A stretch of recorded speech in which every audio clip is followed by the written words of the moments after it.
Hello, Paula. I was waiting for you to notice. Hi. How are you doing? I'm good. Thank you. How are you doing? Good. My mods haven't joined me yet. Usually they're right here, and they're not here yet. So let me just.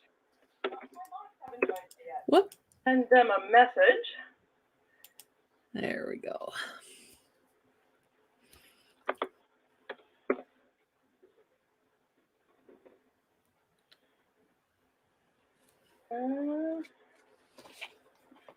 I have a Facebook group just for them.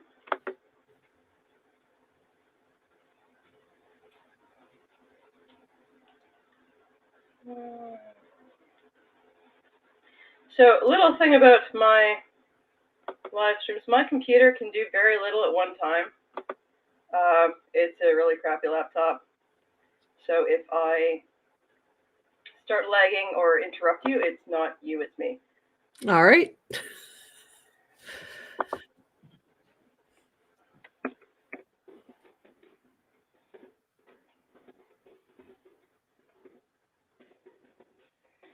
Okay.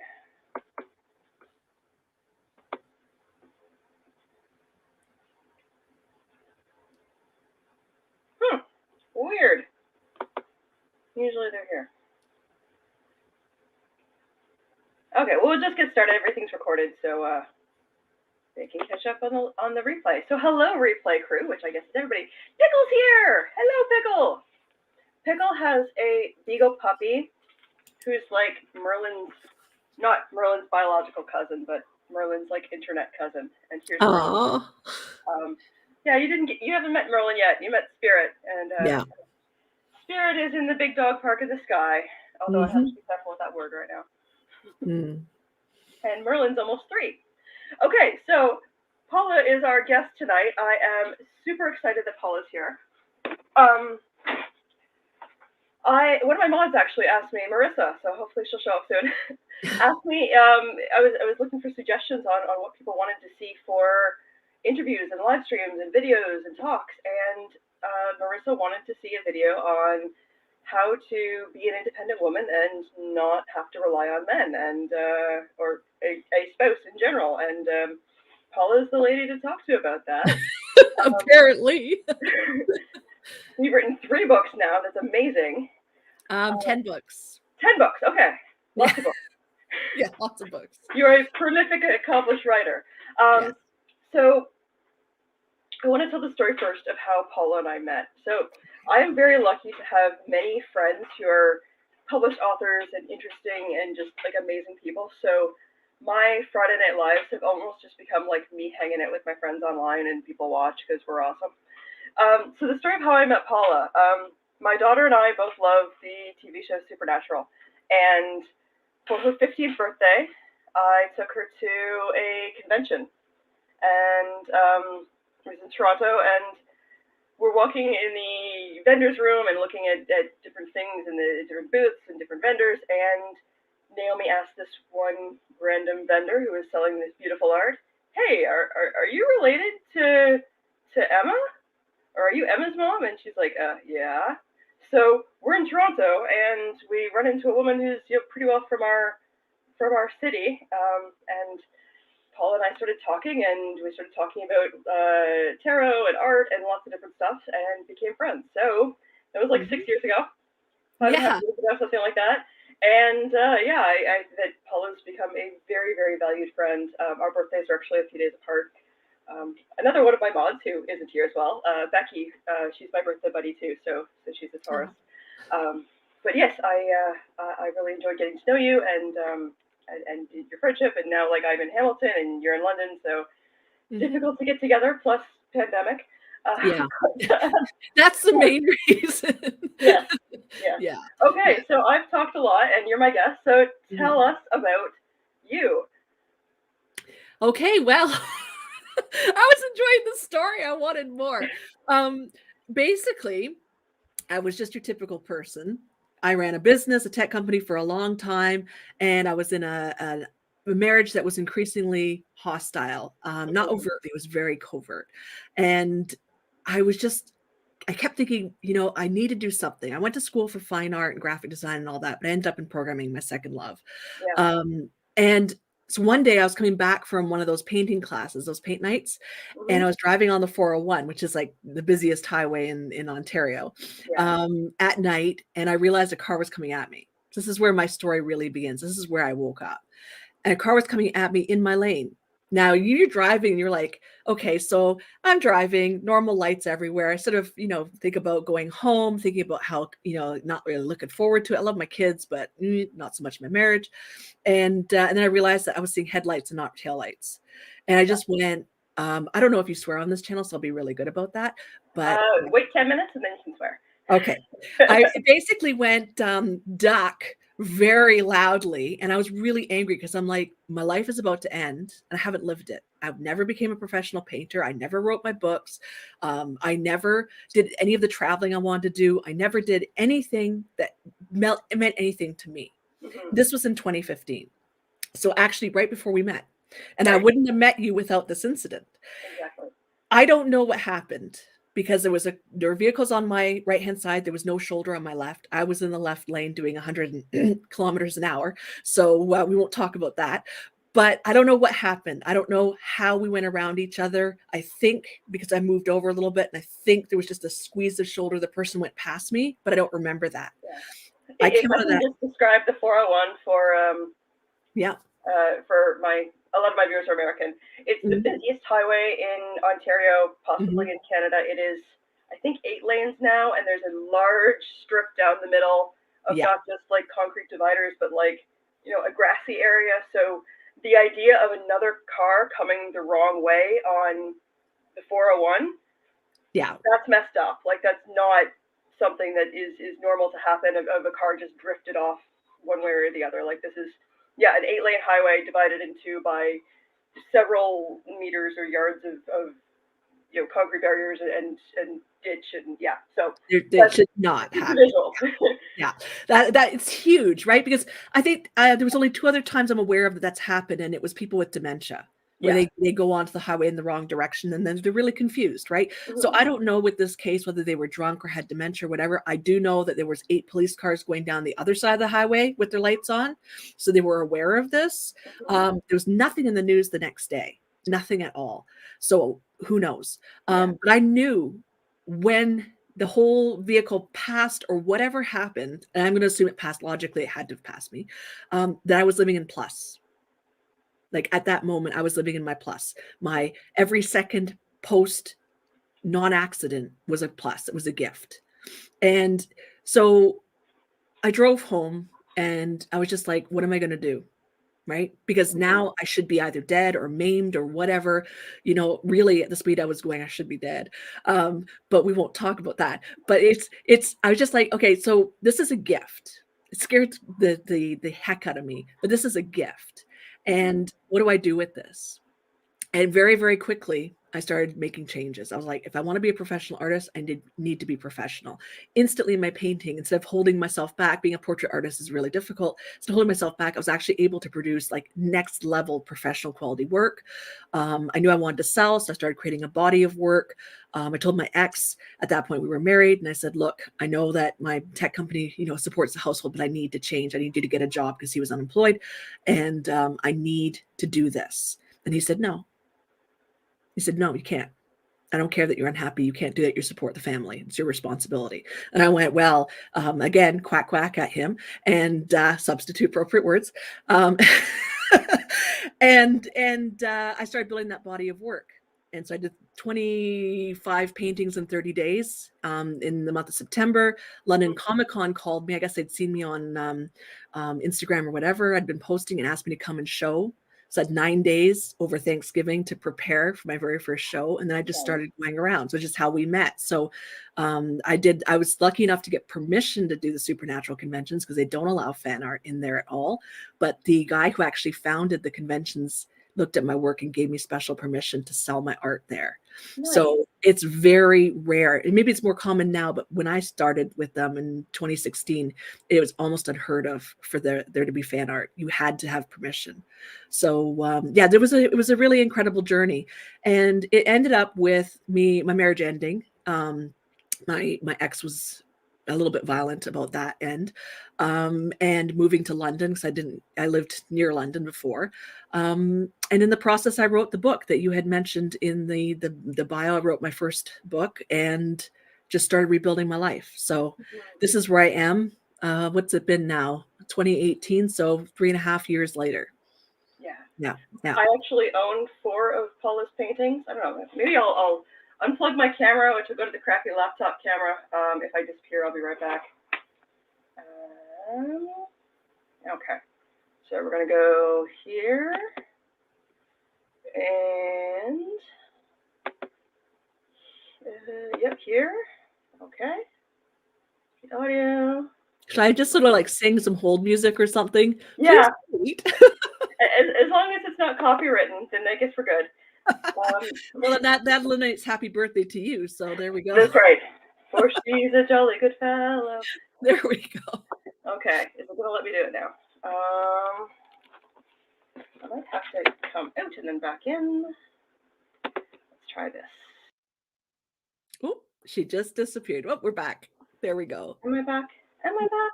You disappeared for half a second. I was like, Yeah. "Yay, run this now. Go me." Right, Cam. There we go. Hang on. Okay. Yep. There we go. Here I am. Okay. So this is the crappy laptop camera, which is not going to display your art properly. So above my bed, I'm actually glad I made my bed this morning. I have. Oh, right. Yes, I have the Doctor and Rose.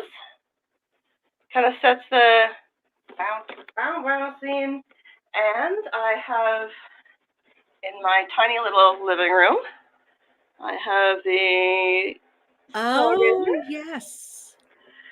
and in my bathroom, you can see the whole place now. Wow, I'm everywhere. Yeah.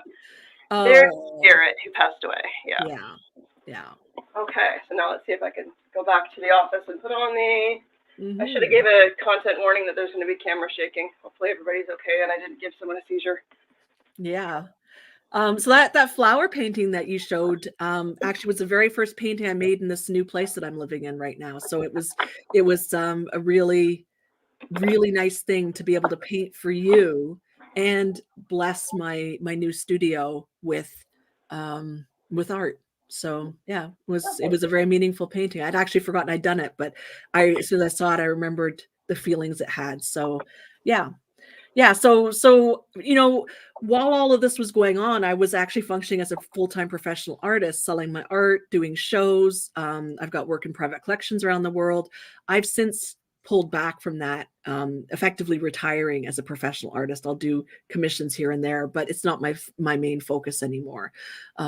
It's one of those things where I love to paint, I love to communicate with people, but because it straddled the really awful end of my marriage and the start of my new life, there's a lot of complicated feelings around it. So yeah. Yep. I'm seeing some lovely comments though, so it's nice to see. I'm used to running live, so I'm like, should I say something about the comments? But love the comments, everyone. That's really fantastic. Thank you. So going back a little bit to supernatural art, can you tell us about... Your mic is a bit muted.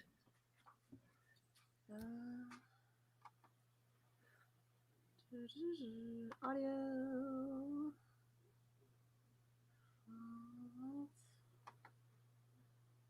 Okay.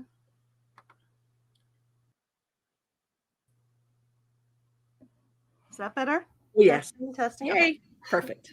So going back a bit to art and supernatural, can you tell us about Always Keep Fighting and your experiences about that? Because I'm super excited about that I know you vicariously.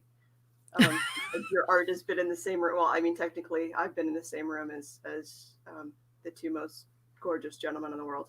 But yeah, if you'd like to tell us about Always Keep Fighting and your what is that and your journey with them. And perfect. Yes. I'm talking that people don't understand. Hello, Marlon. Oh, I'm sorry. Yes, you are the most gorgeous boy in the world. I know. I'm sorry. Yes, he absolutely is. So when I was at that convention where we met, SBN Toronto, near me was a table supporting mental wellness, anti-suicide, whatever. There's a group called I'm Alive. So it's a charity that's run in the US, but they're associated with the conventions. They also go around to various institutions, colleges, and universities and promote mental wellness. They run a mental health and anti-suicide prevention line. So you can call in, or not call in, you text in, so you don't even have to call, because I mean, phone calling, you can text in to get help and talk to a trained counselor. But one of the ways they promote that is they work with the supernatural conventions. I don't know if they still are, because I haven't worked with them in a couple of years, but they worked with the supernatural conventions where they would create these, or have these large canvases created, and everybody would sign them. And finally, all the actors would sign them, and then they would auction them off to raise funds to continue to support the line. So when I saw them over next to me at the supernatural convention, I was looking at their art and thinking, with no offense to the previous artist, and I know her because she's the one that runs I'm Alive, so it's okay, she's not an artist. Their art wasn't up to any level of quality. So I said, how can I help? I understand about mental health issues and all that, and I know a lot of people who are struggling with it, and this is pre-pandemic, but so it was an up-and-coming issue and whatever.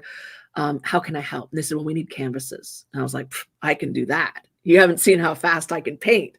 So they had me make, for each convention, either 2 or 4 canvases that were either 2 foot by 4 foot, so that would be 4 canvases, or 2 4-foot square canvases that would have the portraits of the guys on it. It would have, you are not alone, a reminder. And then people at the conventions would go and sign them, and then they would be taken over to the autograph sessions and be signed by the actors and photographed with them and whatever, and then sold off. And I did that for 2 years, I think, again, while my marriage was falling apart at the same time. But I did, I think, a total of 54 canvases for them.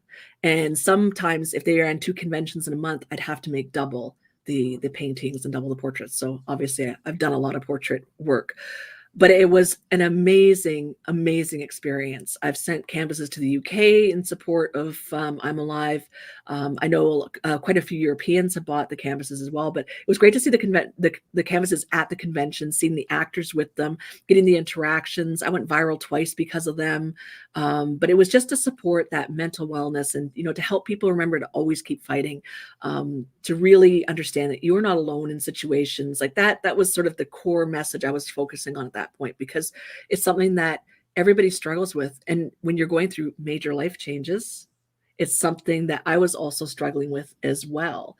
So yeah, it was an important, an amazing time. And plus it connected me with a lot of wonderful people. So yeah, I really enjoyed that. Just in time, Marissa. Oh, hello, Emma. I'm sorry, I didn't say hi earlier.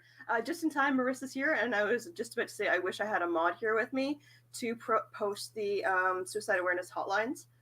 So if anyone is, or you can post always keep fighting. So Marissa, if you wouldn't mind looking that up, if we're talking about this issue, I want to make sure that everyone has support. And I should have put content warnings on there. I'll do that later. Okay. We're good. Yeah. I know this group. So, So I think that's an incredible charity and great work that you've done. You paint like Bob Ross fast. Just about as prolific. Always keep fighting. That was Jared Padalecki started that charity, did he not? So there's 2 different ones that were going on. So I'm Alive was started by Jensen Ackles in tandem with the people who actually run it. He was the supporter of it, and Always Keep Fighting was Jared's. So it wasn't that I picked favorites, like, sorry guys. It was just that one group was looking for art and looking for volunteers and looking for help. So being able to use my, right? Sorry? So you're a Slash fan, right? God, we're not even going there. I'm no longer in the fandom at all. It got really, really toxic. So I stepped away from that. It was great while I was in it, but it just, I loved it when it was great, when people weren't fighting with each other, when we, as a fan group, allowed each other to have our own interpretations of what we were seeing or reading or experiencing. I think that was nicer. When it became like my way is right and your way is right and wrong, and there was all this fighting, and because I was a very large and prolific artist in that fandom, I ended up getting caught in the edges of things, and I just withdrew. I just like, I had a Twitter I deleted, I shut down my Instagram. I had 50,000 followers between all my social media, and I just shut it down because the fighting was just, it was exactly the opposite of what I wanted. I wanted people to come together and have a common love of something. You know, we don't have to interpret things the same way. We don't have to, and we can't experience the world the same way. We all have our own filters. So to say that my way is right and your way is wrong is incredibly inaccurate and unfair. And I think that's a very common thing that happens with fandoms. Someone posted something on Twitter. I can't remember who posted on Twitter. One of my friends.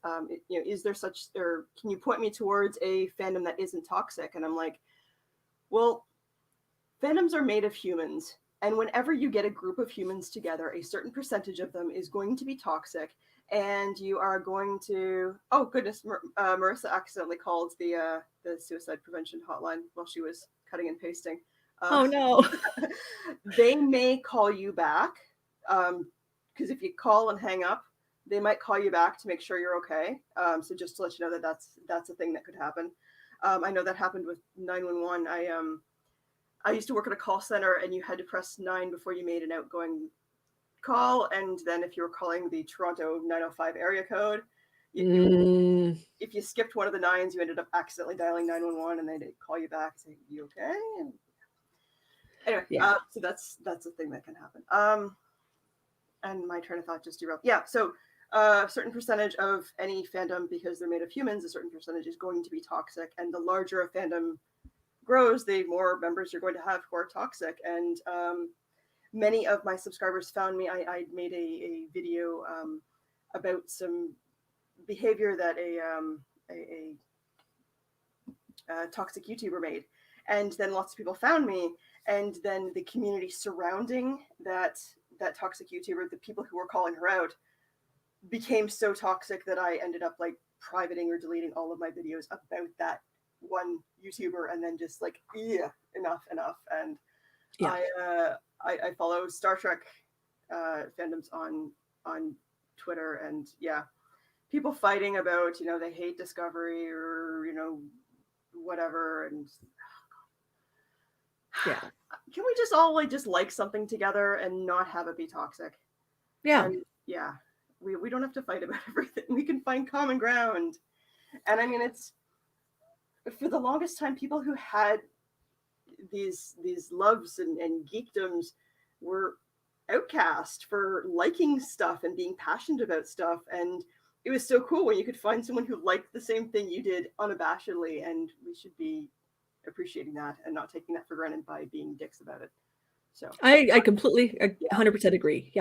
My channel has one rule, which is don't be a dick, and other than that, like, we get along fine. I'm here for that. Yes. Okay, so there was wake the F up. We can probably start to swear a little bit. If we start getting too sweary, then YouTube will demonetize us. But so tell us about some other, because I was only aware that you'd written one book. So tell us about your other works. Well, I'll tell you about the work that we were going to talk about tonight, because I think that's the most pivotal one. It was the book that I needed to get out. So initially, luckily for you, it's kind of blocked, but this was the very first book I released, and it's still available on Amazon, but I've updated it. So this was the book I wrote starting in 2016 about changing your mindset, because I had to figure out how to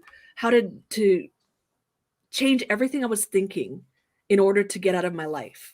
Okay, so if you picture this, I'm supporting 5 people, including myself, 3 cats and a horse at that point by myself. My ex wasn't working because he had many excuses, as some people end up being like. Unfortunately, they cost you a lot of money. So I'm supporting him and everybody else, paying a lot of taxes because a tech company, earns pretty good money, and living in a community that I no longer wanted to live in, and feeling very stuck. And wherever I looked at it, I couldn't figure a way out. I couldn't figure out how to get out of my life. So I wrote this book as I was talking to a lot of people, and as I was trying to figure my way out. So and my kids were a lot younger too at that point. So all the chapters are like, I'm just trying to find an example of a chapter here. Literally, like, this is a chapter. It's designed to be read while you're hiding from your kids in the bathroom. Yeah, because if you have kids, you know what I mean. That's your kids are putting their hand under the door, maybe the cat is or whatever, and trying to get at you, and you're like, I just want to read something. I want to read something. So these are all short chapters, and it's all divided into sections, and it's about how do you learn to receive.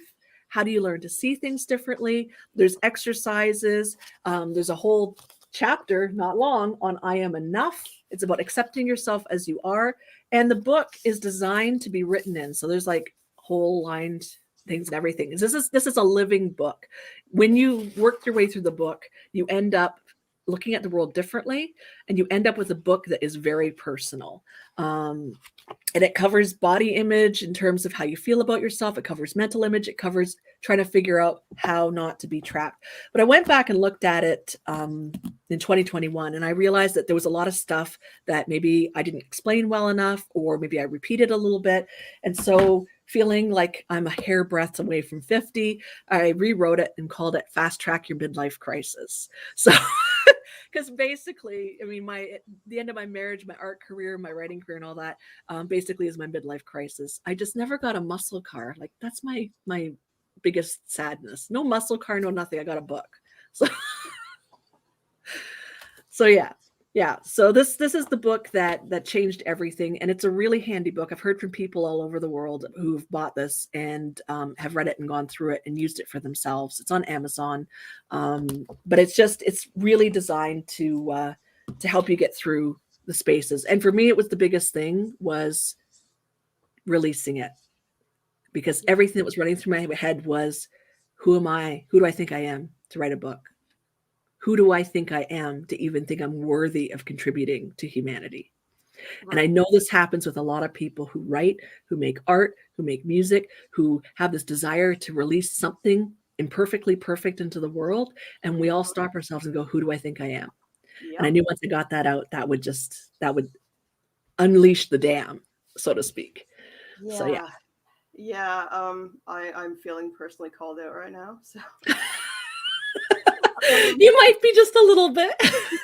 Yeah. So for those of you who don't know, and I think that Paula is the only one in this conversation who knows, I'm just giving the link to your book first. That's why I'm typing. I am paying attention to you. Mm-hmm. All right. So Fast Track Your Midlife Crisis, which is also in my Amazon cart right now. Get the new one. Don't get the old one. Get the new one. This one's better. Let's try to commit. Okay. Yeah. Picture's the same too. Okay. Yeah. So, so I went to art school, actually the same art school that my daughter went to, which is where she knows Paula's daughter from. And it was like, it feels like a million years ago. And I actually had a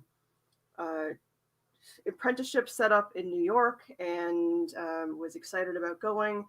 And then decided to come back to school for my what's called my specials year, and then decided to take the rest of the semester off. I was going to go back in January, and then found out that I was pregnant with my daughter, and then stopped making art entirely. And now she's 21, and I'm terrified that I suck. So I don't make anything. It's kind of like Schrodinger's art, like it. Mm-hmm. It both sucks and doesn't suck. It both sucks and it's amazing until I make it. And I know that you've told me to just put a mark on paper. And that hasn't happened.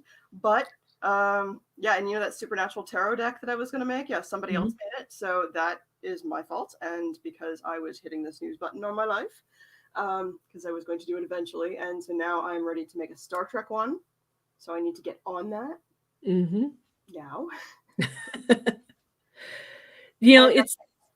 It's hard, right? I'm looking for other artists to partner with to make this tarot deck, and then it was like, okay, I did go to art school for 3 years. I can do this shit. So yeah. And this is get the first one out, right? Yeah. My first book, I love it, and it's effective and it's amazing, but I knew I needed to get it out because the other books that followed are also amazing and wonderful as far as I'm concerned, and necessary, but they wouldn't have happened if I didn't get that out. Like my first paintings, when I started selling my art professionally, there's definitely night and day difference between the quality of those versus the ones that I did, earlier this year, last year. We're in 2022 now, Paula, get with it. Right. There's night and day difference, but I couldn't have gotten to where I was now if I hadn't done the first ones. Oh my lands, Right? I have so many books that exist here Yep. that need to be typed in. So Yep. And yeah, some of them are going to be awful. But you know what? We don't need to produce perfect work. Like, what is this? As far as I'm concerned, it's a form of gatekeeping. If yeah, we listen to ourselves and think, well, we can't show up unless it's, a Picasso, or we can't write a book unless it's whatever, Tolkien, for example, then the work doesn't get out at all. And that yeah, imperfect work doesn't allow us to continue to add to our collective culture. And who decides what's perfect and what's good enough and what's amazing or what's not? right. Who decides this? And you wrote your book because there was a hole in literature that you needed to fill, and Mhm. my first book is going to be an easy write, and like there's no reason this shouldn't exist right now. When I left my abusive ex and I was briefly homeless, and I was googling like, you know how to get out of rock bottom, and all I could find was like these rags to riches stories of I was homeless and now I'm a multi gazillionaire. There was Oh, nothing that was on like, how to find an apartment when you have shitty credit, how yeah. to find a career, a job when you've got a big hole in your resume. Things like this that I have had to navigate as I put my life back together after losing everything, and there was nothing to tell me how to do that. So I want to write this like instruction manual on step 1, do you have a roof over your head? Step 2, do you have a way to get from A to B? Step 3, do you have a way to get money coming in? And yeah, that needs to exist, and it doesn't, and there's definitely a market for it, so I need to write that book. You absolutely do, because one of the things that in my story that a lot of people don't realize is that my ex spent all the money that we had, all of it. And so when we sold the house, there was very little equity in it. I had no savings. I had no nothing. And so it was literally like I started from zero. And there was four people. I have three kids and myself. Three of us were sleeping on one mattress in the house. And that's all we had for furniture: a mattress, couple of chairs, and half the kitchen dishes, and that's basically it. Plus Mhm. my art supplies. Like, I Yeah, started from scratch in August of 2018. Zero, worse than scratch, because I mean I was starting with having to also not only pull myself out of the depths of despair and all the feelings that go when your relationship explodes, but also pulling my kids through as well. yeah, We need that kind of resource, because I'd never rented before in my life. And I recognize that speaks of privilege, because I was able to buy a house, but I bought it in the 90s when people could buy houses, and not have to sell half their body parts to get them. yeah, Um, but I'd never rented before. I didn't know how to navigate that. And a lot of my friends were just like, you'll figure it out. I could use the help.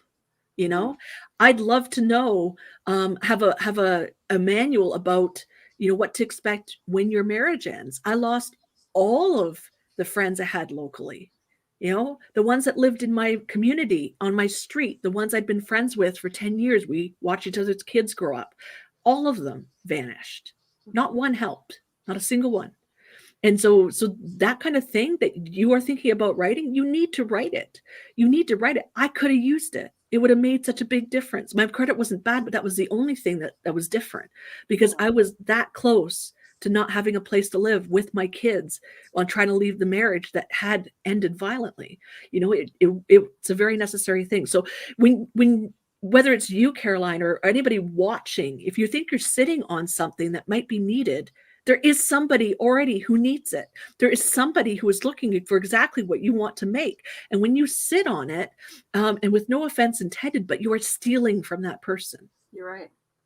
um many people in my community are aware of the Duggars, and I've done some tarot readings on them. And you and I are both strong, independent, intelligent, problem-solving, talented, creative women who don't take crap. And um, people give Anna Duggar a lot of crap um, for not leaving her husband, who's now in jail for awful things, and they don't realize how hard it was for people like you and I to leave.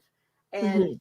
I mean, if we are the kind of people who like can just, you know, and we're raised in a culture where, and sure, we're still raised in the patriarchy, but you know, we're still raised in a world where like, yeah, you had a career, you were the breadwinner, you were educated, and it was still hard. Yeah. And I think that anyone who's left a situation that is toxic for them and has pulled themselves out of it, I think is a hero. And I think that yeah, and I'm not just like tooting my own horn here. This is your horn, and every woman Hmm. um, who's Yeah. been through similar, and men too. Um, there's a there's just yeah, it's tough. And um, somebody was saying to me something like, well, why did you go back to him so many times? And the average woman leaves her abuser 7 times before she's ready to go. And when I left, I didn't have kids. I had a dog, but you know, he's pretty easygoing. Mhm. um, I didn't have kids, and I spoke the language, and I had an education, and there's so many barriers that women struggle with. And I think it's important to realize that what we're going through and what we've experienced isn't always our fault, but fixing it is our responsibility. And Yeah. there's a difference between fault and responsibility, because no one's coming to save you, and you got to be that self-rescuing princess. And I think that's why of all the fairy tales, the paper bag princess is my favorite. Yeah, I love that one. I absolutely love that one. But you are absolutely correct. We are responsible for saving ourselves. And it is difficult. I mean, there were times when I was thinking, what have I done? You know, because the way my ex had spoken about me through the family, I am shunned. Hmm. So it became me on my own with zero safety net, trying to pull these kids through who were getting the your mother's an evil witch. No offense to witches, just watching my I'm not like language. that. And you know, they were maligning me to my kids. Hmm. So like it was on top of the financial issues and the resettling issues and trying to figure out an entirely different life that I didn't plan on. It was also just the my community just turned. Right. So the difference between me and my ex now, though, today, is that I have a way out. I'm building a business, and I've got my community and I've got my support and everything else. And we're doing better this year than we've done in the past. And Hmm. my ex is still in the same spot Yeah.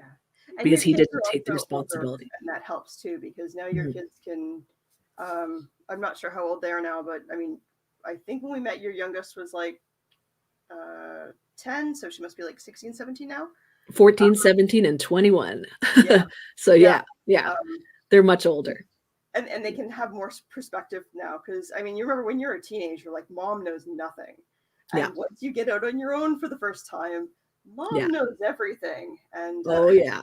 not my mother, but that's a different story. Anyways, but yeah, we have so much different perspective of what our parents did Hmm. after we're adults. Um, Hmm. It makes a big, big difference. Yes. Um, so yeah. Hopefully I didn't offend any witches. I'm just reading the comment no, there. no, So I just don't worry about it. okay. I'm trying to not demonetize you. My normal language is bleep bleep bleep bleep bleep bleep bleep because I love colorful metaphors. But Yeah. yeah, yeah. So yeah, it's a difficult thing to do, and I completely understand why women go back. I had a friend who years ago, she worked with me in my company, worked for me as a contractor.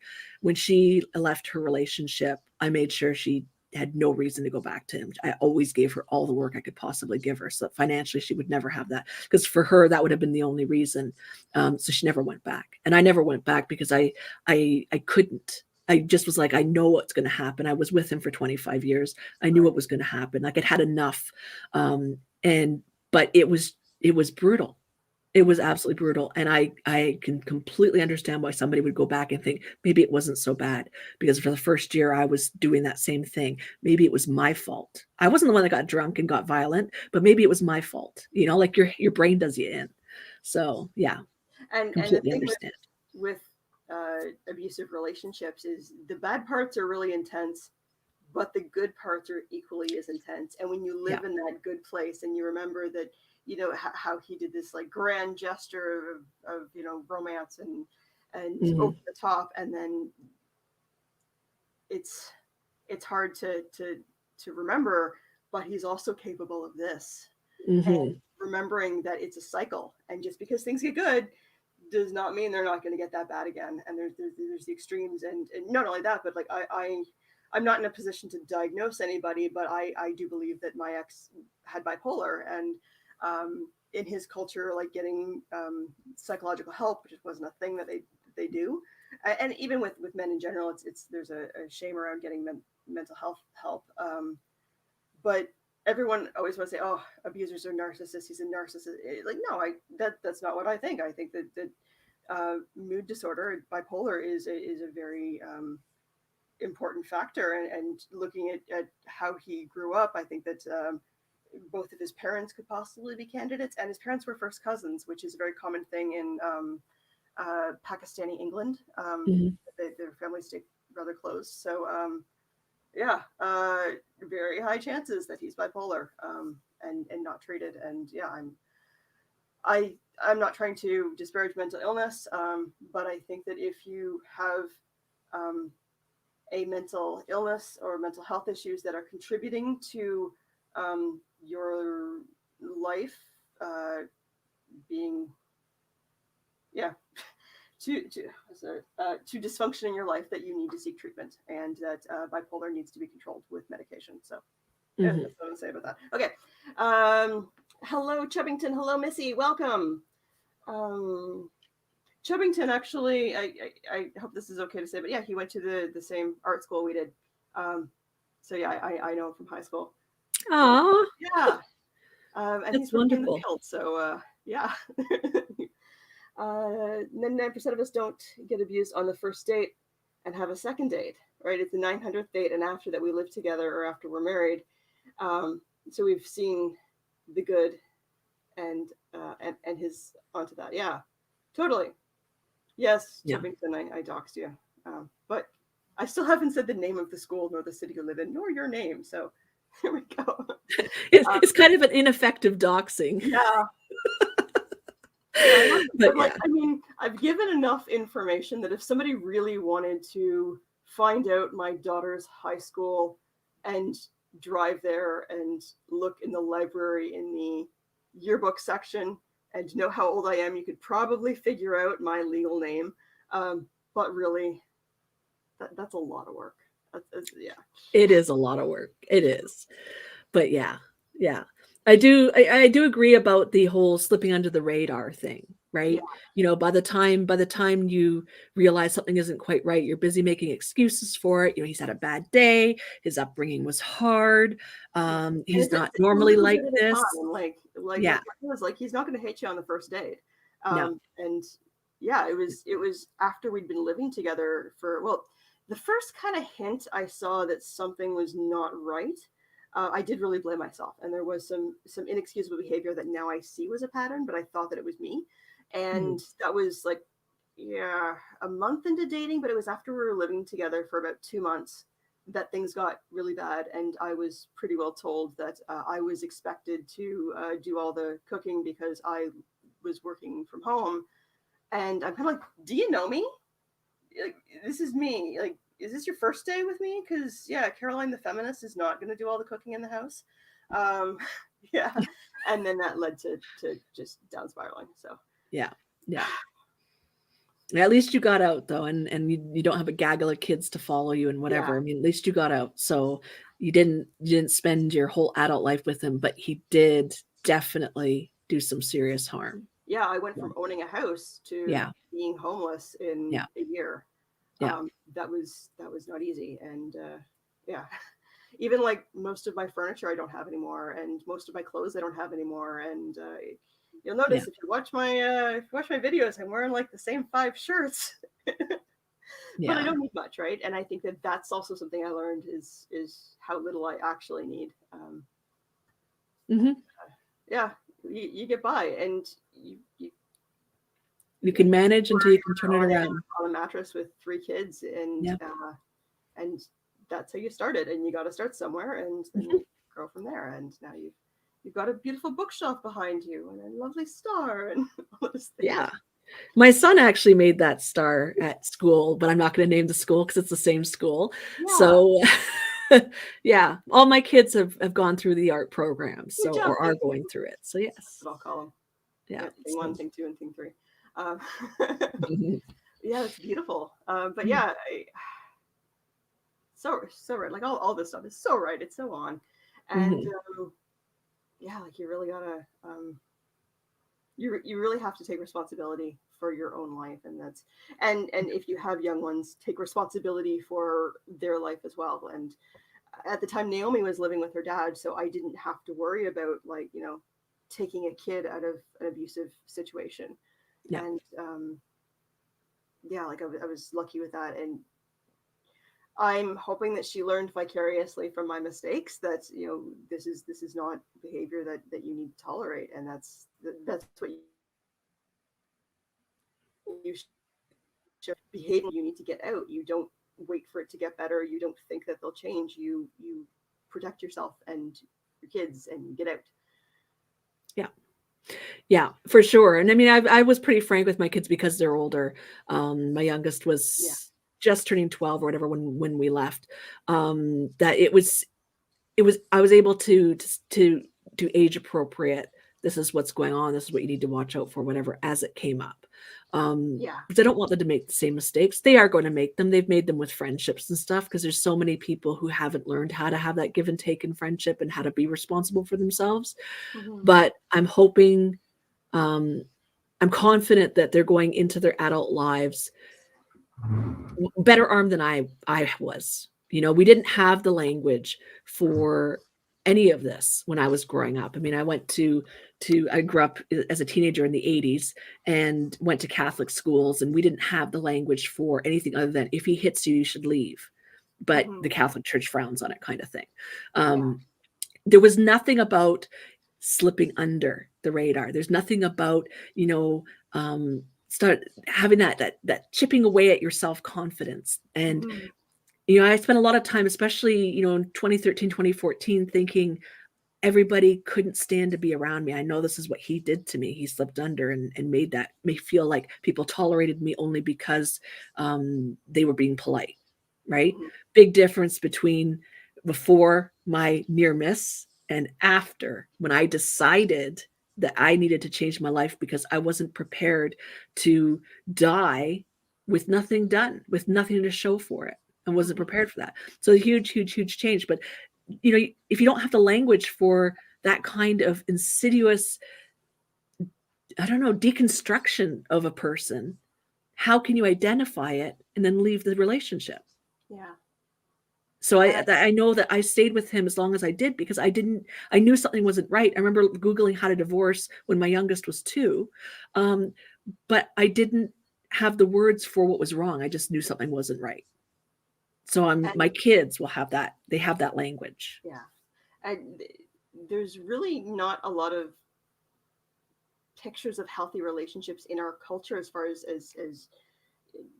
mass media and movies, and like Hollywood romances are so toxic. Like the obsessiveness and the jealousy, and I Yeah. mean, you think like Love Actually is supposed to be the movie of our generation, and some guy is standing outside a married woman's door pretending Yeah. to be a caroler and expects a kiss. Like that's so toxic. Or you see, Mhm. like, the woman's leaving on the train and the man's running beside the train trying to get her to stop, and like it's so toxic. And we've come to think that these extremes that make a good story are real relationships and how life is supposed to look, and it's just not healthy. No, it's not. Let's talk about the end of Friends, shall we? Spoilers, because that ticks me off to this day. And I didn't watch Friends in the 90s or whatever. I watched it, a few years ago. And with Rachel having an opportunity in Paris with her daughter to go have this amazing career, and Ross stopping her because he loves her, Yeah. was the most toxic thing I had ever seen. And something that I've discussed obviously with my kids, but also like I have arguments with myself about it because I really hate that. She should have gone to Paris. She should And if have gone he to loved her, Paris. Sorry? and if he loved her, if he really loved her, he would have supported that because that was what was best for her. Yeah. And or he would have gone with her, Yeah. saying like, I put my dreams in New York on hold, and then I'm going to go with you and support you in Paris, and we'll Yep. find a way to make it work. And Yep. that's what healthy couples do. Like, Mhm. pardon me, I'm going to talk about American politics for a moment. Michelle and Barack Obama, they take turns of whose career is going to shine. And after Barack left the U.S. office, then it was Michelle's turn. And so Michelle, wrote a book, and her career blossomed.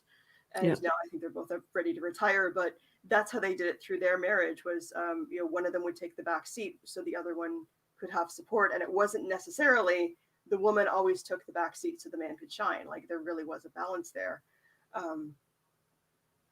Now, I actually didn't watch Friends, but yeah, I can totally see that being a thing. And Yeah. I remember actually saying something like that to my daughter once: is never make decisions in your life based on what your partner wants you to do, because if they love you, they will support what's best for you. There's a song. Have you ever heard of Dar Williams? I don't think so. I'm not into music that much. So she's a folk singer. She's not very well known. She's part of the whole Lilith Fair crew way back in the 90s. And she writes a song called The Babysitter, and it's this girl remembering her babysitter was so special. And her boyfriend talked the babysitter into not going to college, and she's like, never be with a boy who makes you choose. And that stuck with me. Yeah, a healthy relationship would support you. And even if, like, you know what, if you're going to college in Paris for 4 years, that's 4 years. And if we're going to be together forever, maybe you do long distance for 4 years. And if your love is strong enough to survive long distance for 4 years, you can probably do anything together.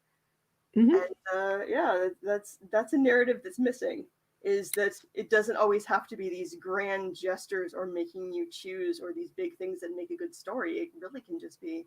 And actually, there's a politician in London. I'm not going to say her name, but I knew her in high school.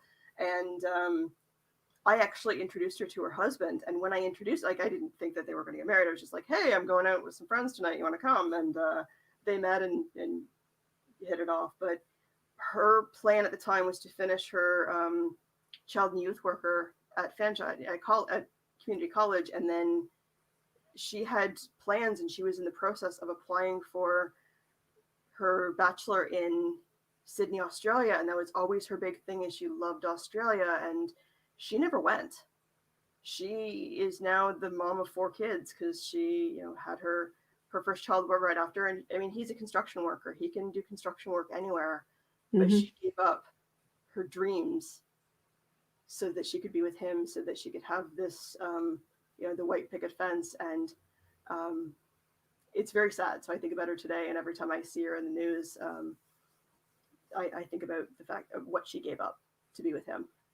Yeah. And how he probably doesn't appreciate that at all. I agree. I wanted to travel the world. That was my dream. And my ex had grown up traveling the world with his family. So he's like, yep, absolutely, we'll travel the world. We got married. He said we didn't have enough money. And then I started having kids. He said we had too many kids to travel the world with. And then he ended up with some joint issues. And then he was like, yeah, my knees hurt, can't travel the world. So when did I travel? Literally the year before my marriage ended. And I told him I'm going with him. Well, so I've never traveled, and there are so many places I wanted to go, because I was, a single mom for most of my adult life. And now my daughter is old enough, and she's going to be off to college. She's actually leaving March 1st for Vancouver. She got a scholarship to Vancouver Film School for animation. So she's off there. And yeah, like, if it wasn't for COVID, I'd be traveling right now. In fact, I was about to I was going to start working on a cruise ship.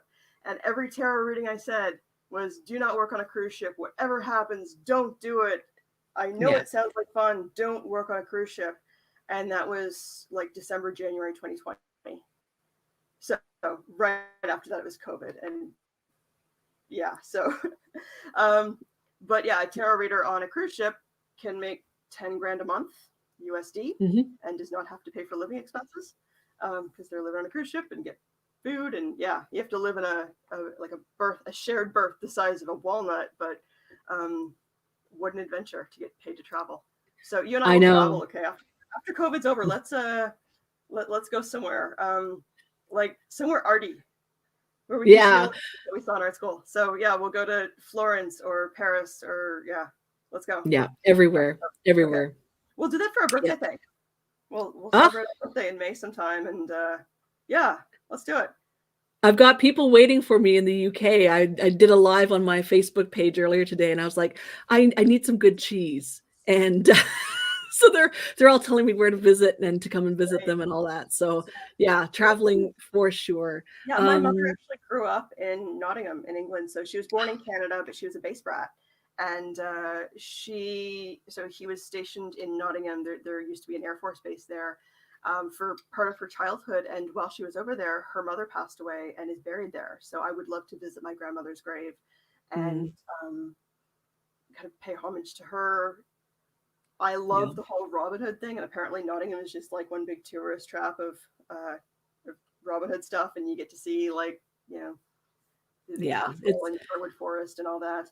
It's absolutely amazing over there. Yeah.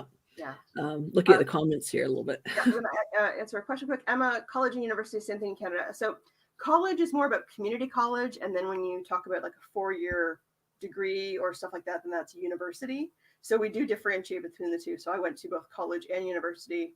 So college is where I took the trade for my personal support worker stuff. And then my psychology and neuroscience stuff I did at a university. So hope that makes sense. Yeah. And just to confuse up the hours, does anyone have... Sorry. Pardon me? I said, just to confuse things now, we have college universities. So my daughter's in a college doing a university degree. So yeah.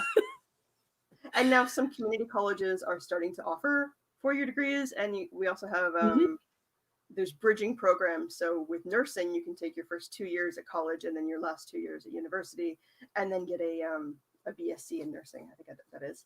I was going to say, oh yeah. So we're wrapping up the hour. Does anyone have any questions for Paula? Now it gets quiet. Everyone's typing. Or everyone's typing. Well, while they're typing, should I read the back? I love my back blurb on my book. Please do. Okay. Oh my God, it's so small I can't read it. Hang on. Let's pick it up. I'm in the same boat, and I'd mentioned this before in a stream. Like, so yeah, I'm 41, and after I turned 40, I'm realizing that I need my glasses. So I have reading glasses, and they used to just be for reading glasses, and I'm realizing that I need them, like, not for just reading. And I'm having difficulty like admitting that my failing eyesight is a part of aging. And so, yeah.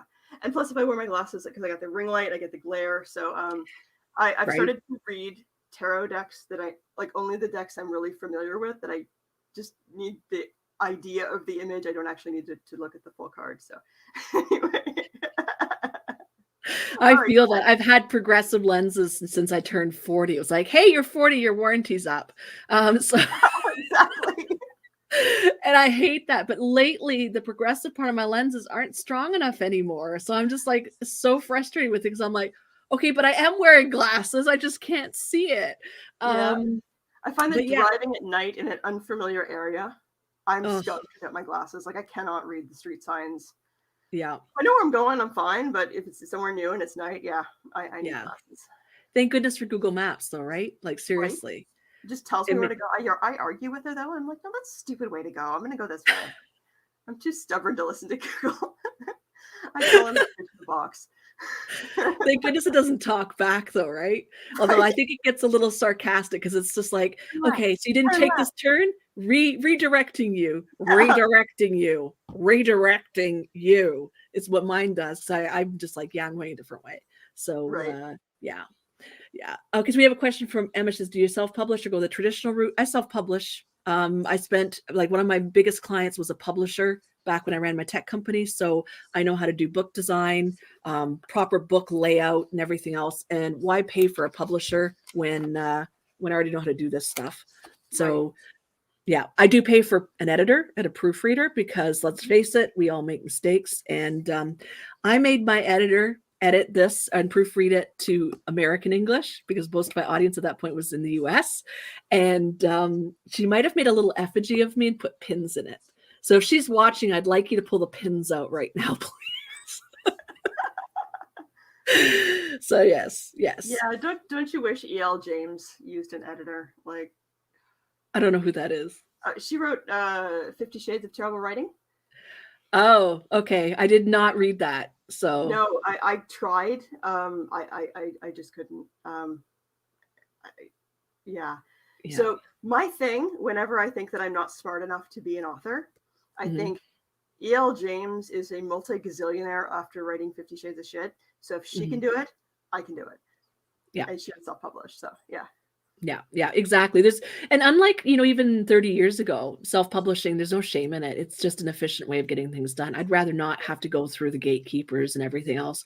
When I don't even like, I love, obviously I've got 2 bookshelves full of books. I love books, but I don't want to have to deal with the whole take my manuscript around and get rejected and whatever. Right. So yeah, yeah, for sure. But yeah, I was going to read the back, so let's see if I can Go actually ahead, see it yes. here. Yeah. So it says, have you ever looked around at your life and wondered if this is all there was, that the dreams that used to light you up somehow were lost along the way? The plans, great, big, huge, terrifying plans, discarded for the 9 to 5. Tonight, you're going home to heat up frozen chicken for your sullen teenage children who won't eat the vegetables and bicker loudly enough that you find yourself reaching for the wine again, and it's only 6 p.m. What happened to the vibrant, creative dreamer you used to be? Now your Saturday night is filled with shitty made-for-TV movies and cheap vodka because quantity over quality, am I right? Life is not supposed to be a series of disappointments, surrendering your dreams because it's the thing everyone else does. I call bullshit on that. This book is all about finding yourself again through a series of simple steps and exercises, changing your perception and perspective, finding your voice and shouting hell yes when life comes calling at your door wearing a slinky dress and a sultry attitude with lipstick just this side of too red, and you are completely here for that. Stepping into your courage, wearing the docs you still hung on to though the 90s are long past, and your emo phase is a closely guarded secret. Deciding that you too deserve to travel now, create art now, do the things now that made your insides quiver and your breath come quicker. Written by me, Paula Telizyn, artist, author, and business mentor who had such a powerful midlife crisis that she ran through her life with swords, carving her initials into everything worth keeping and tossing out the rest in the most cavalier way possible. This book is designed to guide you through reclaiming what's yours, your own damn life on your terms. Perfect. Yeah. Love Fast it. track your midlife crisis. So, yes, So I love that. if someone wanted to reach out to you, where would they find you? You can find me at paulatelysian.com. That's my art and author website. You can find me on LinkedIn, Paula Telizyn, shockingly spelled actually right there. You can find me on Twitter, although I tend to hide from Twitter. You can see my art on TikTok. Also, Paula Telizyn.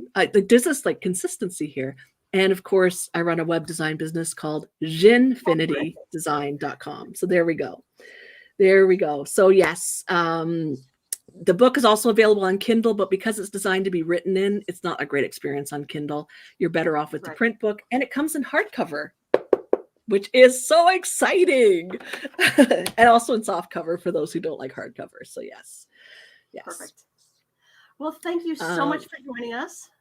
I had a Mhm. wonderful time, and I'm really glad you're welcome back on the channel anytime. So if you ever have a new project coming out that you would like to plug, you're more than welcome to Thank make you. use of my platform. I've really enjoyed having you on. Thank you so much to my mods. Yay! I have Yay! the best mods. I would not be able to do this channel without you. You are amazing. Thank you to all of my subscribers and viewers. Thank you to the replay crew. And thank you again to Paula. And I wish everyone prays with a good fire. Be good. If you can't be good, be safe. If you can't be safe, name it after me. Bye, pumpkins.